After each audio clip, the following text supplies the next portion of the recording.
di tahun ini Argentina sebetulnya menghadapi jalan yang lebih sulit daripada 2022 ya. Berapa kali mereka udah hampir tersingkir. Waktu lawan Mesir, waktu lawan Tanjung Verde juga gitu. Sekarang lawan Inggris juga tertinggal lebih dulu. Tapi ini mental mereka ya, udah terbentuk dari kesuksesan 4 tahun yang lalu sehingga mereka semakin matang. Dan ini Messi juga kalau kita lihat, aduh ini dibandingkan 4 tahun lalu ini Messi yang mungkin udah berbeda ya. Messi yang agak lucu juga di usia yang sekarang justru dia kayaknya mencapai puncak penampilan ya di Piala Dunia kali ini.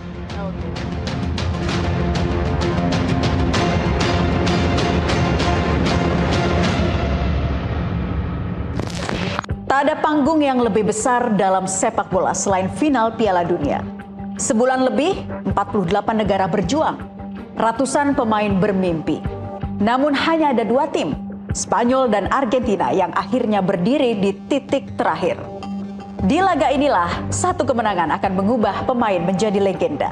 1 gol bisa dikenang sepanjang masa dan 1 kesalahan bisa menghantui seumur hidup. Malam ini kita akan membedah semuanya, mulai dari perjalanan kedua finalis, duel strategi yang akan tersaji di lapangan hingga prediksi siapa yang akan mengangkat trofi paling bergengsi di Piala Dunia. Inilah final Piala Dunia 2026. Pertandingan yang bukan sekedar menentukan juara, tetapi juga menulis sejarah. Kembali di Gestur, sudah bersama kami 2 narasumber, Adiani dan juga Wiwit Jatmiko. Mas Adiani, Mas Wiwit, terima kasih ya sudah kembali bergabung di Gestur. Menghela nafas, merinding juga. Aduh, nih udah sampai partai final nih ya, bentar lagi.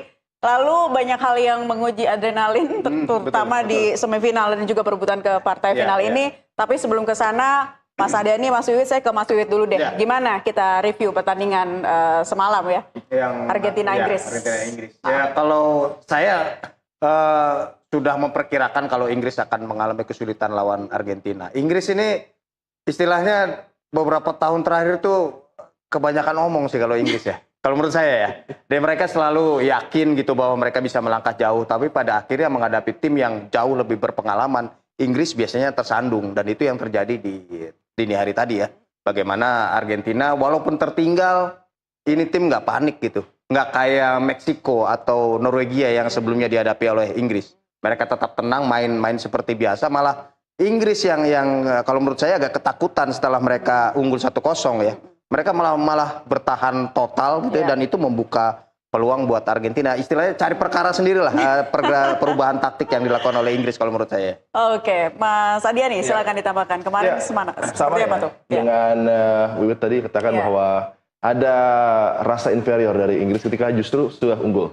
Dan bagaimana game plan dari Thomas Tuchel sebenarnya berjalan begitu mulus, bahkan dengan high press yang mereka galakan ini mengganggu build up fase pertama dari Argentina. Di 2-1 itu dia sangat terganggu dengan pressure luar biasa kepada Kuti, kepada Lisandro Martinez yang dilakukan oleh Harry Kane maksudnya, Harry Maguire. Dan ini membuat situasinya cukup mengganggu bagi Argentina di babak pertama. Dan justru kita lihat bagaimana lapangan tengah juga coba didominasi dengan Declan Rice dan Elliot Anderson coba terus tampil begitu baik, diganggu oleh Paredes dengan gayanya yang khas. Coba merusak gaya permainan dari Inggris tapi kurang berhasil, dan gaya ataupun cara keras ini justru membuat Argentina banyak melakukan pelanggaran, bahkan 19 foul di babak pertama. Ini juga sangat tinggi, 5 dari Giuliano Simeone. Kemudian puncaknya adalah setelah halftime ada gol yang bisa dilesakan oleh Anthony Gordon. Betul yang dikatakan oleh Wiwit, setelah itu ada rasa kekhawatiran dari Inggris dengan berganti formasi, berganti pemain juga dengan lebih defensif, justru mengundang malapetaka. Apa yang membuat Argentina bisa mempertahankan level permainannya sampai di partai final ini? Semakin matang sih dari 4 tahun yang lalu ya. Ini 16 pemain dari tim 2022 masih ada di tim sekarang. Kemudian itu membuat mereka lebih tenang rasanya ya. Kalau 4 tahun lalu mereka mungkin agak tertekan gitu karena ingin meraih trofinya. Betul, karena udah lama Lionel Messi sebagai bintang andalan mereka mencari trofi Piala Dunia, tapi sekarang mereka udah juara, mereka udah lebih, menurut saya udah lebih rileks, udah tahu caranya bagaimana membungkus jalan sampai ke final. Dan itu bisa terlihat di tahun ini Argentina sebetulnya menghadapi jalan yang lebih sulit daripada 2022 ya. Berapa kali mereka udah hampir tersingkir. Waktu lawan Mesir, waktu lawan Tanjung Verde juga gitu. sekarang lawan Inggris juga tertinggal lebih dulu, tapi ini mental mereka ya bermainnya. udah terbentuk dari kesuksesan 4 tahun yang lalu sehingga mereka semakin matang. Dan ini Messi juga kalau kita lihat, aduh, ini dibandingkan 4 tahun lalu, ini Messi yang mungkin udah berbeda ya. Messi yang agak lucu juga di usia yang sekarang, justru dia kayaknya mencapai puncak penampilan ya di Piala Dunia kali ini. Oke, bahkan Pep Guardiola juga mengatakan dan sudah memprediksi hal ini ya, Mas Adiani. Selama ada Messi, maka Argentina akan mulus perjalanannya terus di Piala Dunia sampai ke partai puncak. Tanggapan Anda? Selama punya pemain sekualitas Leo Messi yang bisa merubah situasi dalam kondisi terhimpit dan bagaimana dia terus step up di laga-laga yang begitu krusial bagi Argentina, tertinggal bukanlah masalah. Pergantian pemain Scaloni juga sangat positif, dan bagaimana dia bisa merubah aksinya dengan menjadi pemain yang memiliki faktor luar biasa justru di flank sebelah kanan. Dia tampil melebar dengan kiriman-kiriman bolanya yang begitu impresif dan akhirnya bisa diselesaikan oleh Enzo Fernandez. Kemudian juga bagaimana Lautaro Martinez mendapatkan umpan yang sangat indah. Ini adalah bukti bahwa memang Leo Messi adalah Leo Messi, pemain yang sangat berkelas dan di level elit dia selalu konsisten, apalagi di kali ini walaupun dikatakan hampir 50% dia berjalan di lapangan, tapi bagaimana ada momen-momen signifikan dia bisa memilih situasi di mana dia bisa mengembangkan aksinya, dan selalu saja outcome-nya adalah gol-gol penting bagi Argentina, baik dia yang mencetak atau dia yang memberikan asisnya. Ini adalah fungsi yang luar biasa dari seorang match winner dalam diri Leo Messi. Ya, seakan-akan di Argentina tuh mendapatkan aura tersendiri ya, kalau udah ada Messi, yang lain tuh tampil percaya diri dan selalu menampilkan yang maksimal. Apakah juga betul. Kemampuan bangkit dari ketertinggalan ini menjadi identitas baru dari Argentina, Mas Wiwit? Iya, kalau saya bilang iya, saya setuju. Karena 2022 Argentina selalu unggul lebih dulu dari lawan-lawannya, termasuk waktu mereka kalah dari Arab Saudi di pertandingan pertama. Kemudian semua pertandingan itu semua mereka unggul lebih dulu. Justru mereka yang kemudian agak lengah di menit-menit terakhir sehingga bisa disamakan skornya oleh Belanda, kita ingat.